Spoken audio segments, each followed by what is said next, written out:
Alright, Dr. Jake here. So what we're going to show you is basic maintenance for your spine. These are going to be 3 to 4 movements here, but this is baseline what we can be doing at home to make sure you have good spinal hygiene. So the first one's going to be cat-cow. So you can go all fours, nice and stable, hands right under shoulders, knees right under hips.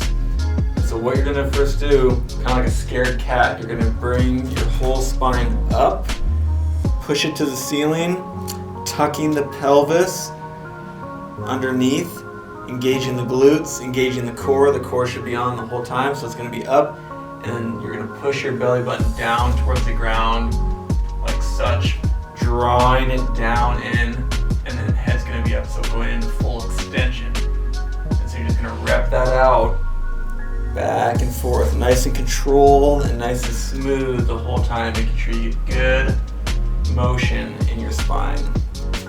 So we're just going to do a couple of these right now. Up and down. And then as you go up, exhale. And then as you come down,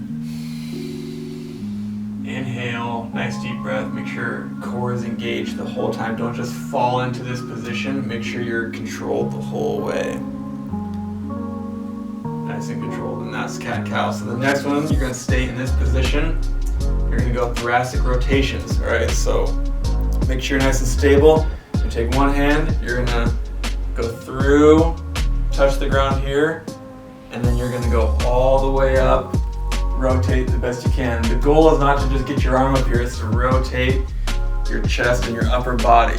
So this is for your thoracic spine. Okay, so you go through on the other side, and you're going to go all the way up, trying to get good rotation in that mid-back. You're going to go all the way up, and you can go 5 each side. I'm just going to show you a couple here on each side. So you're going to go through, all the way up, all the way down, rep that out, all the way up, and then you're going to end up here. So once you do 10 each side is a good start. Okay, so again, staying on all fours, we go right into bird dog.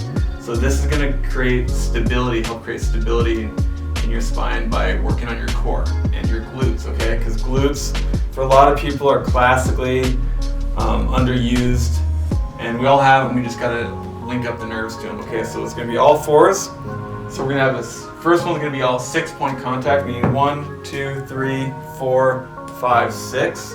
You're going to be most stable right here. Opposite hand, opposite leg, so you're going to go up. Your spine should not be moving. You should have a nice neutral spine, and you're up in this position, engaging the glute. As the glute comes up, it should be nice and engaged. Okay? So really focusing on hip extension, glute involvement right here. Get that shoulder up, and then you're going to come right down. Try to touch if you can, and then go right back up. So you're going to rep that out 10 times, making sure you're nice and stable. You also don't want to go up here and tip this way to try to get the leg up. Your pelvis should be nice and stable and flat. You don't want to be doing this, okay? So the other side looks like this. You're here, you're going up, out, nice and stable, nice and controlled the whole way through, okay? Touch if you can, there. So an easier version of it is that if this is tough for you, what you can start out doing is just sliding your feet and hands out. Keeping those contacts, but just sliding out if this is too difficult, okay? So just kind of nice and easy, really just making sure you're turning that core on, okay? A more difficult version is if you take your feet out of the equation. So my feet are up now, you can see them back here. Now I only have a 4-point contact. So it's going to add a little more instability, okay? So you're going to go up. It's going to be a little bit more challenging, engaging your core, your shoulder, all the movements going through the hip, glute. You're going to rep that out nice and easy the whole time, okay? So those are some variations of that.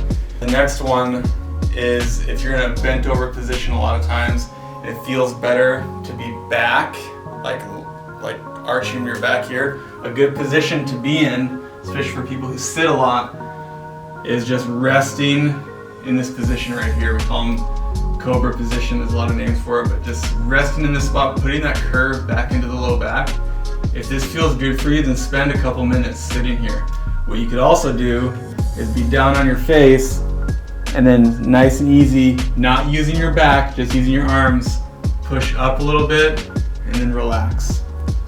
Down, push up a little bit and then relax. Okay, but even just staying in this position nice and relaxed, giving that curve back to the lumbar spine can be really helpful for you. So those are the basics for spinal hygiene, and you could go 10 reps, two sets of 10 reps for each one as a start, but as you feel comfortable and if you're feeling good, then you can obviously do more and you can do this multiple times a day, but this is a great one to also start and end the day. So those are the basics for the spinal movements.